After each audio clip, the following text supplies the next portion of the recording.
Këta njerëz duhet t'i largoni përgjithmonë nga jeta juaj. Edhe pse çdo person duhet jetojë i lirë nga mendimet e njerëzve të tjerë, vendosja e kufizimeve ndjesore mund të ndikojë ndjeshëm në energjitë tona.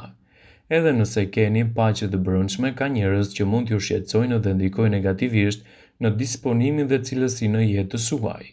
Këta njerëz toksik dhe në këtë grup njerëzish, sa më shpesh që t'i bëni pjesë të jetës suaj, duhet të kenë efekte negative në marrëdhëniet tuaja. Këta grupe njerëzish më së shumti bëjnë pjesë në manipuluesit, narcisistët, njerëzit që përgjojnë, ankohen vazhdimisht, por ka edhe tre lloje njerëzve që duhet t'u kushtoni vëmendje dhe t'i largoni përfundimisht nga jeta juaj. Ziliqarët janë ato që krijojnë emocione negative. Gjykuesit janë njerëz toksik dhe duhet t'i mbani larg.